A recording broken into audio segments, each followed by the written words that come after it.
Welcome to Adhira Chemistry classes. Hello दोस्तों, अधीरा chemistry class में आपका स्वागत है। इस क्लासेज में जो वीडियो चल रहा है, जो लेसन चल रहा है फिजिकल केमिस्ट्री का, उसका नाम है इलेक्ट्रोकेमिस्ट्री। तो आज जो हम लिखाने पढ़ाने जा रहे हैं आपके लिए, वह होगा स्टैंडर्ड इलेक्ट्रोड पोटेंशियल। कि स्टैंडर्ड इलेक्ट्रोड पोटेंशियल क्या होता है और स्टैंडर्ड इलेक्ट्रोड पोटेंशियल का कैसे मेजरमेंट करेंगे। स्टैंडर्ड इलेक्ट्रोड पोटेंशियल के मेजरमेंट करने के लिए हमें क्या क्या रिक्वायरमेंट होती है, इसके बारे में बातचीत होगी। आप जानते हैं कि जो इलेक्ट्रोकेमिस्ट्री होती है एक ऐसी ब्रांच होती है फिजिकल केमिस्ट्री की, जिस ब्रांच में एनर्जी का आदान प्रदान होता है, एनर्जी का एक्सचेंज होता है। केमिकल एनर्जी कन्वर्ट होती है इलेक्ट्रिकल में और इलेक्ट्रिकल जाती है केमिकल में। और यह जो कन्वर्जन होता है, जो प्रोसेस होती है, जिस डिवाइस में होती है, उसका नाम सेल कहलाता है। सेल दो टाइप का होता है, एक का नाम होता है इलेक्ट्रोलिटिक सेल और एक का नाम होता है इलेक्ट्रोकेमिकल सेल। तो आप जानते हैं कि जो सेल होता है, सेल में इलेक्ट्रोलिटिक कंडक्टर होता है, मतलब इलेक्ट्रोलिटिक सॉल्यूशन होता है। उस इलेक्ट्रोलिटिक सॉल्यूशन में मेटेलिक रॉड डूबी रहती है। अगर कोई मेटेलिक कंडक्टर अपने ही आयन के कांटेक्ट में रहता है या किसी दूसरे भी इलेक्ट्रोलाइट के कांटेक्ट में डूबा रहता है, तो वह जो पूरी व्यवस्था होती है उसका नाम इलेक्ट्रोड कहलाता है। तो आप जानते हैं इलेक्ट्रोड क्या होता है। इलेक्ट्रोड फिर से दो टाइप का होता है। अगर इलेक्ट्रोड पर ऑक्सीडेशन हो रहा है, इलेक्ट्रॉनों का लॉस हो रहा है, तो वह बिहेव करता एनोड का। गेन हो रहा है तो वह बिहेव करता कैथोड का। लेकिन जो एनोड कैथोड की जो साइन होती है, जो प्लस माइनस होती है, इलेक्ट्रोलिटिक सेल और इलेक्ट्रोकेमिकल सेल में अलग हो जाती है, डिफर कर जाती है। ऐसा क्यों होता है, इसके बारे में हमारे पास वीडियो मौजूद है। आप इलेक्ट्रोकेमिस्ट्री की जो प्लेलिस्ट है उसमें सारे वीडियो देखिए। उसमें एक वीडियो बकायदा होगा इलेक्ट्रोलिटिक सेल के लिए और एक वीडियो होगा इलेक्ट्रोकेमिकल सेल के लिए।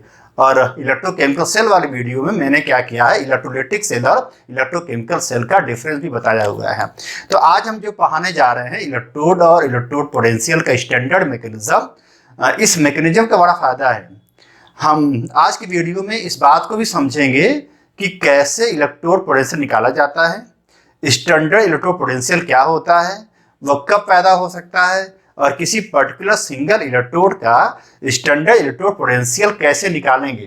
तो उसको निकालने के लिए किस इलेक्ट्रोड का यूज करते हैं, तो जिस इलेक्ट्रोड का यूज करते हैं उसको रेफरेंस इलेक्ट्रोड कहते हैं।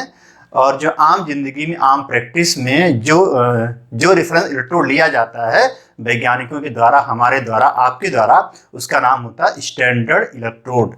स्टैंडर्ड हाइड्रोजन इलेक्ट्रोड कहते हैं, उसको SHG कहते हैं। तो SHG की मदद से हम किसी भी सिंगल इलेक्ट्रोड का स्टैंडर्ड इलेक्ट्रोड पोटेंशियल कैसे निकालें, इसके बारे में बातचीत करेंगे। बाकायदा फिगर बताएंगे कि कैसे रेफरेंस इलेक्ट्रोड की मदद से आप किसी भी सिंगल इलेक्ट्रोड का मानक इलेक्ट्रोड पोटेंशियल निकालेंगे।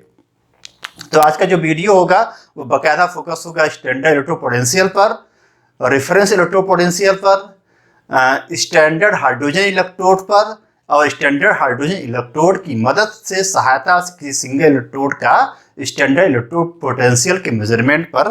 तो शुरू करते हैं हम कि स्टैंडर्ड इलेक्ट्रोड पोटेंशियल क्या होता है। तो आज जो है हमारा वीडियो है, जो हमारी बातचीत होगी वह होगी standard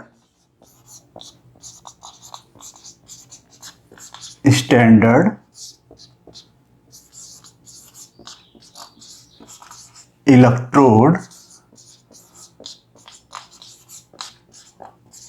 standard electrode potential. Standard electrode potential को रिप्रेजेंट करते हैं E0 से। अब ये कैथोड भी हो सकता है और एनोड भी हो सकता है। तो पहले ये जान लिया जाए कि ये इलेक्ट्रोड क्या होता है। तो आप जानते हैं पहले से कि अगर कोई भी मेटेलिक कंडक्टर किसी भी इलेक्ट्रोलिटिक सॉल्यूशन में डूबा है, इमर्स है, डिप है, तो इस पूरी व्यवस्था का जो नाम होता है उसे कहते हैं इलेक्ट्रोड।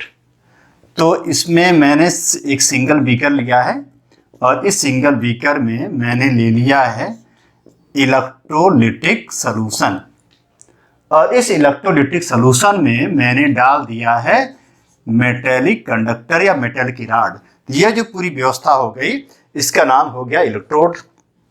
जब इलेक्ट्रोड बन जाता है तो मेटल और उसके आयनों की कांटेक्ट में, संपर्क में जो पोटेंशियल डिफरेंस पैदा होता है उसका नाम होता है इलेक्ट्रोड पोटेंशियल।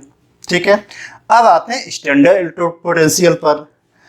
अगर जो आपका इलेक्ट्रोड है उसको लिया जाता है रूम टेम्परेचर पर 25 डिग्री सेल्सियस पर, इसके अंदर जो सॉल्यूशन लिया गया है वह सॉल्यूशन जो है वह है 1 मोलरिटी का है,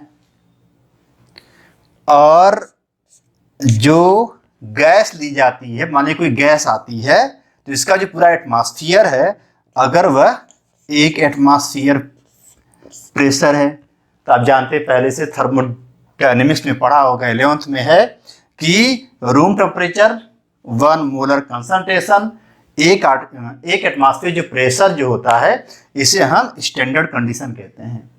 इस स्टैंडर्ड कंडीशन पे जो सिस्टम होता है उसे कहते हैं स्टैंडर्ड सिस्टम, जो रिएक्शन होती है उसे कहते हैं स्टैंडर्ड रिएक्शन, जो फेनोमेनन होती है उसका नाम होता है स्टैंडर्ड फेनोमेनन। तो अगर इस हालात में कोई इलेक्ट्रोड लिया जाएगा तो वह कहलाएगा स्टैंडर्ड इलेक्ट्रोड, और इस हालात में इस स्टैंडर्ड इलेक्ट्रोड पर जो पोटेंशियल पैदा होगा उसका नाम होगा स्टैंडर्ड इलेक्ट्रोड पोटेंशियल कहलाएगा।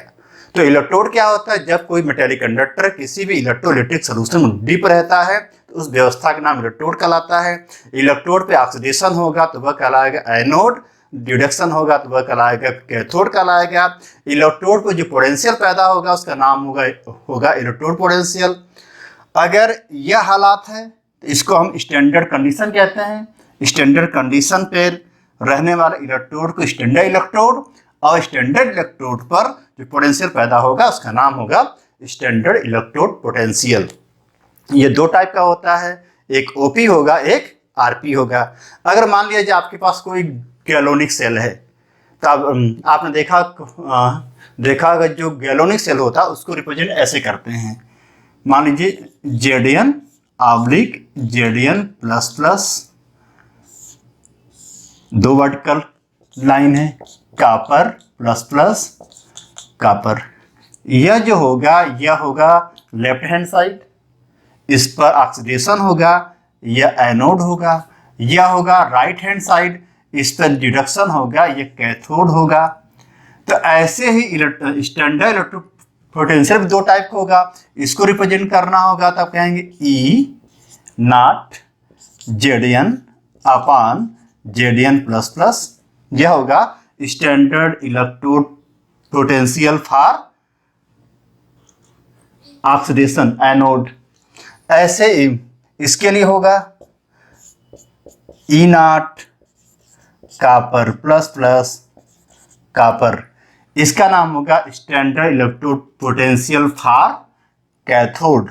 दोनों की वैल्यू सेम रहती है। एक खास बात क्या होती है, जो स्टैंडर्ड इलेक्ट्रोड पोटेंशियल होता है किसी भी सेल के एनोड कैथोड के लिए वैल्यू दोनों सेम रहती है।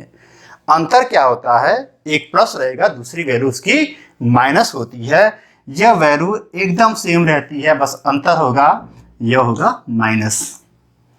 और अगर आपको सेल का टोटल पोटेंशियल निकालना होगा तो जो सेल का पोटेंशियल होता है वह कैथोड और एनोड के माइनस के इक्वल होता है। तो यह हो गया आपका स्टैंडर्ड इलेक्ट्रोड पोटेंशियल।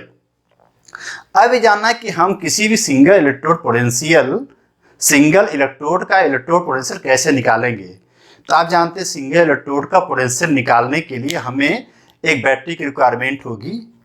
अगर मान लीजिए आपके पास जिंक की राड है, जिंक की राड को जिंक सल्फेट में डुबो दिया जाता है। अब कहा जाता है कि जिंक की राड जब जिंक सल्फेट में डिप हो जाती है तो जिंक की राड पर स्टैंडर्ड इलेक्ट्रोड पोटेंशियल कितनी वैल्यू होगी। जिंक की राड अगर सिंगल है तो उसका इलेक्ट्रोड पोटेंशियल आप निकाल नहीं पाएंगे। इससे निकाल नहीं पाएंगे कि जिंक पर तो होगा ऑक्सीडेशन, इलेक्ट्रॉनों का लॉस होगा, और बिना डिडक्शन का ऑक्सीडेशन की सर्किट पूरी नहीं होती है। जिंक अभी हाफ सेल के रूप में काम कर रहा है।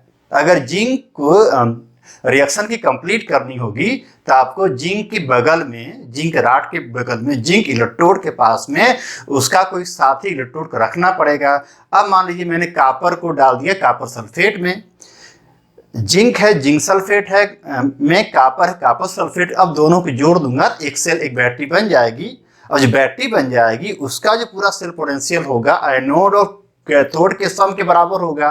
तो जो वैल्यू आपको आएगी वो जिंक की भी आएगी और किसकी आएगी, कापर की भी आएगी। हमको निकालना किसका था, जिंक का। तो जिंक का आप निकाल नहीं सकते हैं। जिंक का निकालने के लिए, इस समस्या को दूर करने के लिए वैज्ञानिकों ने क्या किया, एक ऐसा इलेक्ट्रोड पैदा किया जिसका नाम रखा गया स्टैंडर्ड इलेक्ट्रोड। उसका नाम रखा गया रेफरेंस इलेक्ट्रोड। रेफरेंस इलेक्ट्रोड जो होता है उसकी पहले से जो स्टैंडर्ड इलेक्ट्रोड पोटेंशियल की वैल्यू 0 मानी जाती है। तो जो आम जिंदगी में, आम प्रैक्टिस में जो आप किताबों में पढ़ते आए हैं, जो मानक इलेक्ट्रोड है उसका नाम है स्टैंडर्ड हाइड्रोजन इलेक्ट्रोड। उसको हम SHE कहते हैं। तो SHE जो होता है उसकी सहायता से हम किसी भी दुनिया के किसी मेटल या नॉन मेटल के इलेक्ट्रोड का, सिंगल इलेक्ट्रोड का स्टैंडर्ड इलेक्ट्रोड पोटेंशियल निकालेंगे। तो अब इसके बाद हम बताने जा रहे हैं कि standard hydrogen electrode, reference hydrogen electrode क्या होता है और उसकी सहायता से हम कैसे किसी सिंगल इलेक्ट्रोड का पोटेंशियल निकालेंगे। Standard hydrogen electrode, standard hydrogen electrode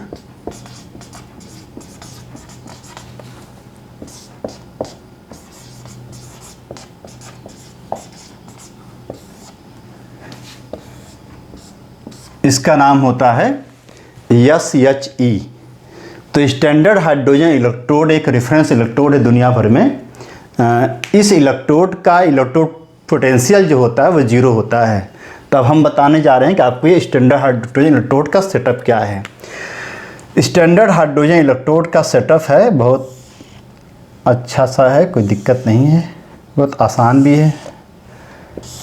इसमें एक बीकर है,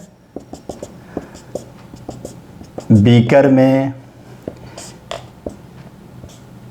HCl का सॉल्यूशन है जिसका कंसंट्रेशन है 1 m। 1 मोलारिटी का HCl माने इलेक्ट्रोलाइटिक सॉल्यूशन है। इसमें जो है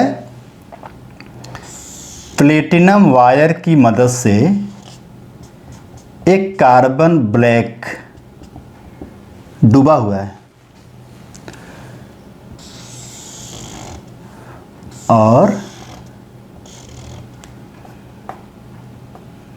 एक परफोरेटेड नीचे जो है एक डिवाइस है। इसमें छेद है, छोटे छोटे पोर हैं।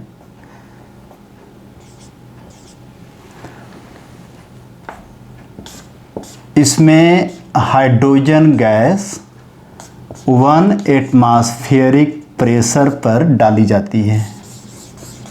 हाइड्रोजन गैस 1 एटमॉस्फेरिक प्रेशर पे डाली जाती है। इसमें एक पोलरिटी का हाइड्रोक्लोरिक एसिड है। जो कार्बन ब्लैक है वो बहुत बढ़िया एडजॉर्बेंट है। हाइड्रोजन गैस यहाँ से आती है, वह कार्बन ब्लैक के ऊपर आ करके एडजॉर्ब होती है। तो हाइड्रोजन गैस कहलाती है एडजॉर्बेंट और कार्बन ब्लैक कहलाता है एडजॉर्बेंट, और यह पूरी घटना कहलाती है एडजॉर्प्शन। अब हाइड्रोजन गैस जो है प्लेटिनम वायर के हेल्प से कार्बन ब्लैक पर आकर के इकट्ठी होती है। तो हाइड्रोजन गैस खुद तो हो गई एक प्रकार का इलेक्ट्रोड हो गया। हाइड्रोजन गैस अपने ही आयनों के संपर्क में है। तो मैंने कहा था अगर कोई भी मेटेलिक कंडक्टर या कोई भी गैस कंडक्टर अगर किसी भी सॉल्यूशन में डूबा हुआ किसी भी तरीके से, तो वह पूरी व्यवस्था कहलाता है इलेक्ट्रोड। इसमें हाइड्रोजन है तो हाइड्रोजन इलेक्ट्रोड कहलाता है। ये जो हाइड्रोजन इलेक्ट्रोड है इसको 1 एटमॉस्फेयर प्रेशर पर, 1 मोलर कंसंट्रेशन पर और रूम टेम्परेचर पर रखा जाता है। तो यह कहलाएगा स्टैंडर्ड हाइड्रोजन इलेक्ट्रोड। तो इसका नाम क्या है, स्टैंडर्ड हाइड्रोजन इलेक्ट्रोड है। प्लेटिनम वायर इसलिए लिया गया है कि प्लेटिनम जो होता है बहुत इनर्ट मेटल्स होती है। इनर्ट मेटल्स होती है तो रिएक्शन नहीं करती है, तो इस प्रकार सिस्टम को किसी प्रकार का डेविएशन नहीं करती, विचलन पैदा नहीं करती है। तो हाइड्रोजन गैस 1 एटमॉस्फेरिक प्रेशर पर प्लेटिनम वायर के नीचे के साथ में अटैच हुए कार्बन ब्लैक पर आती है और एच आयन और हाइड्रोजन के बीच में जो कांटेक्ट होता है, जो इंटरेक्शन होता है, वही इंटरेक्शन इलेक्ट्रॉनों का लॉस और गेन के लिए जिम्मेदार होता है। अब यह जो आपका इलेक्ट्रोड है, यह एनोड का भी काम कर सकता है और कैथोड का भी काम कर सकता है। अगर एनोड का काम करेगा तो जो रिएक्शन होगी वह होगी हाफ H2 H+, इलेक्ट्रॉन निकल जाएगा, रिएक्शन फर्स्ट, इसका नाम होगा ऑक्सीडेशन हाफ रिएक्शन। तो इसका जो इलेक्ट्रोड पोटेंशियल होगा उसको रिप्रेजेंट करेंगे E0 हाफ H2 H। अगर यह इसके ऊपर रिडक्शन हो रहा कैथोड होगा तब होगा H प्लस इलेक्ट्रॉन गेन होगा, हो जाएगा हाफ H2। यह दूसरा, इसका नाम हो जाएगा RHR। OHR माने होता है ऑक्सीडेशन हाफ रिएक्शन और RHR माने होता है रिडक्शन हाफ रिएक्शन कहलाता है। तो जब ऐसी रिएक्शन होगी तब यह कहलाएगा एनोड का काम करेगा। एनोड, मेरी बात ध्यान से सुनिए और देख, बहुत आसान है, ऐसे आप जैसे पढ़ेंगे समझ में नहीं आएगा, लेकिन मैंने बहुत इजी कर दिया है। और इसके लिए होगा E0 H+ हाफ H2। देखिए ध्यान से, यह है H+ है, सॉरी। इसमें हाइड्रोजन ने इलेक्ट्रॉनों को निकाला, ये आयन बन गया, हाइड्रोजन इलेक्ट्रॉन निकाल के आयन बन गया, तो इसमें H+ आ रहा है, डिजोल्यूशन है, तब ये पूरा एनोड काम करेगा। Anode oxidation. इसमें क्या है, इस सॉल्यूशन का जो H आयन है वह इलेक्ट्रॉनों को ले करके वह डिपॉजिट हो गया, न्यूट्रल हो गया, तब गेन हुआ इलेक्ट्रॉनों का तो RHR कहलाएगा। यह बिहेव करेगा कैथोड का। तो यह आपका स्टैंडर्ड हाइड्रोजन इलेक्ट्रोड है, इसका नाम है रेफरेंस हाइड्रोजन इलेक्ट्रोड कहलाता है। इसकी वैल्यू को वैज्ञानिकों ने 0 माना हुआ है। इसकी वैल्यू भी क्या होगी 0 और इसकी वैल्यू क्या होगी 0, मतलब E0 जो होगा SHE के लिए 0 लिया जाता है। तो इसी के रिफरेंस में दुनिया भर के सभी मेटल, सभी नॉन मेटल, सभी मेटलाइट के लिए सिंगल इलेक्ट्रोड का इलेक्ट्रोड पोटेंशियल निकाला जाता है। यह आपका पूरा सेटअप हो गया स्टैंडर्ड हाइड्रोजन इलेक्ट्रोड। अब हम इसी स्टैंडर्ड हाइड्रोजन इलेक्ट्रोड के हेल्प से हम किसी भी सिंगल इलेक्ट्रोड का निकालेंगे स्टैंडर्ड इलेक्ट्रोड पोटेंशियल। तो हम उसके लिए जिंक का एग्जाम्पल लेते हैं और जिंक का एग्जाम्पल ले करके बगल में जिंक हम अटैच कर देंगे तो एक सेल बन जाएगा, एक बैटरी बन जाएगी।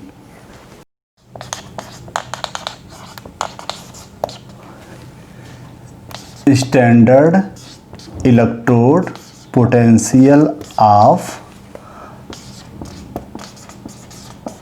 Single electrode, measurement of standard electrode potential of single electrode. आप जानते हैं कि जब किसी भी मेटेलिक कंडक्टर को उसके या मेटेलिक कंडक्टर को हम किसी भी इलेक्ट्रोलाइटिक सॉल्यूशन में डिप कर देते हैं तो जो व्यवस्था बनती है उसका नाम होता है इलेक्ट्रोड कहलाता है। सिंगल इलेक्ट्रोड का वर्क आपका ऑब्जर्व नहीं होगा, क्योंकि सिंगल इलेक्ट्रोड पर चाहे इलेक्ट्रॉनों का गेन होगा चाहे लॉस होगा। आप जानते हैं लॉस और गेन एक दूसरे के कम्प्लीमेंट्री मैकेनिज्म है। जब तक दोनों को जोड़ा नहीं जाता है रिएक्शन कंप्लीट नहीं होती है। इसीलिए इस प्रकार की जो फिनोमेनन होती, प्रोसेस होती है, एक साथ कहा जाता है रेडॉक्स प्रोसेस। इसका मतलब यह हो गया कि अगर आपका सिंगल इलेक्ट्रोड है तो सिंगल इलेक्ट्रोड पर क्या पोटेंशियल पैदा हुआ है उसका मेजरमेंट आप नहीं कर सकते। इस समस्या का हल निकालने के लिए हम उस सिंगल इलेक्ट्रोड को जोड़ देते हैं रेफरेंस इलेक्ट्रोड से, और आपके पास जो भी रेफरेंस इलेक्ट्रोड है उसका नाम है स्टैंडर्ड हाइड्रोजन इलेक्ट्रोड है, उसकी वैल्यू 0 होती है। जैसे ही सिंगल इलेक्ट्रोड आपको जिसका निकालना होता है उसको जोड़ते हैं तो एक रिएक्शन कंप्लीट हो जाती है, सर्किट बन जाती है, एक सेल बन जाती है, एक बैटरी बन जाती है। अब बैटरी का जो ई सेल होता है उसका फार्मूला होता है E cell equal to E cathode minus E anode. चूँकि आपका रेफरेंस की वैल्यू 0 है तो जो पूरा सेल का आएगा उसी एनोड वाले का आएगा या कैथोड वाले का आएगा। तो यह इसकी पूरी मैकेनिज्म है किसी भी सिंगल इलेक्ट्रोड का सिंगल इलेक्ट्रोड पोटेंशियल निकालने के लिए। तो मैं इसके लिए एक सेटअप ले लेता हूं और सेटअप को समझाता हूं। तो मान लीजिए आपके पास एक सिंगल इलेक्ट्रोड है, सिंगल इलेक्ट्रोड है, इसमें मैंने भरा हुआ है जिंक सल्फेट, जिंक सल्फेट डाला हुआ है और इसमें जिंक की राड, जिंक मेटल राड को मैंने इसमें डुबो दिया है। अब जिंक राड अपने जिंक आयनों के कांटेक्ट में है। अब बगल में हमने ले लिया है standard hydrogen electrode. Standard hydrogen electrode को मैंने समझाया है। वह क्या होता है, नीचे एक परफोरेटेड जालीनुमा रहता है और ऊपर से प्लेटिनम वायर की मदद से कार्बन ब्लैक नीचे सॉल्यूशन में डूबा रहता है। ये कार्बन ब्लैक है, रेक रफली डायग्राम बना रहे हैं। कार्बन ब्लैक जो होता है बहुत अच्छा एडजॉर्बेंट होता है, उसका मेन काम होता है हाइड्रोजन गैस को अपने ऊपर एडजॉर्ब कराना। और यहाँ से हाइड्रोजन गैस को 1 एटमॉस्फेरिक प्रेशर पे डाला जा रहा है। ठीक है, यह आपका तो हो गया स्टैंडर्ड हाइड्रोजन इलेक्ट्रोड। इसमें HCl है 1 मोलरिटी मतलब H आयन है। अब यह आपका है जिंक राड है, हमको इसका निकालना है। तो अब तक दोनों अलग अलग थे तो ये वर्क नहीं करेंगे। अब क्या करेंगे, इन दोनों को जोड़ देंगे और बीच में वोल्टमीटर है, ये नापेगा कि इसका क्या आपका पोटेंशियल पैदा हो रहा है। और दोनों के इलेक्ट्रोलाइट के बीच में कांटेक्ट के लिए इसमें हम डाल देंगे साल्ट ब्रिज। यह आपका बाकायदा बन गया इलेक्ट्रोकेमिकल सेल। इस इलेक्ट्रोकेमिकल सेल में बाएं साइड है जिंक राड है जिंक सल्फेट में, और यह क्या क्या स्टैंडर्ड हाइड्रोजन इलेक्ट्रोड है। अब जैसे इसको जोड़ेंगे यह सेल पूरा बाकायदा वर्क करना शुरू कर देगा। तो इधर तो एनोड हो गया, इधर कैथोड हो गया। अगर इधर ऑक्सीडेशन हुआ, इलेक्ट्रॉनों का लॉस हुआ, उधर रिडक्शन हुआ, गेन हुआ, एक सर्किट पूरी हो जाती है। अब इसका जो पोटेंशियल डिफरेंस पैदा होगा उसका क्या फार्मूला है, उसका फार्मूला होता है आप जानते हैं पहले से ही। ये आपका मान लीजिए कैथोड है, तो फार्मूला इसका होगा E cell nought equal to E cathode.